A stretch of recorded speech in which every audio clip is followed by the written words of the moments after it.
So, basic tips na naman tayo mga idol dito sa pagkalas ng oil seal sa ating mga motor. No? So, kahit anong motor, may XRM, lahat ng mga shock na ganito ang itsura. So, ganito lang ka-basic magtanggal ng oil seal dito. So, gagamit lang kayo ng tire remover. So, yung gagamitin nyo para masikwat nyo to. At take note lang mga idol, dandahanan nyo lang sa pagsikwat ng paganon.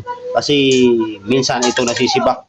Ito madalas. Nangyayari ito madalas nasisibak ay yung sa mga XRM, saka sa mga Mio, no? Masyadong manipis yung labi nitong pinaka outer tube niya. So, dapat pa nagsikwat kayo. Pag sikwat pa isa-isa, hindi yung diretso agad tanggal, no? So, ito, may tuturuan ko kayo. Ayan. So, pag sikwat, ayan muna kabila, tapos dito, papangatin mo lang siya. Basta wag yung bibiglayin kasi napingas talaga to diretso. Okay, so dandahan lang. Yan, hanggat sa umangat siya. Yan, makikita nyo naman, nakaangat na. Yan. Okay. So, ganun lang mga idol, no? Yan, no? So, ganun lang ka-basic. Tanggal lang, ano. Huwag nyo lang pipirsahin gawa ng nasisibak din to. Okay, so yun lang. Maraming salamat. Sana nakabigay tayo ng idea sa iba.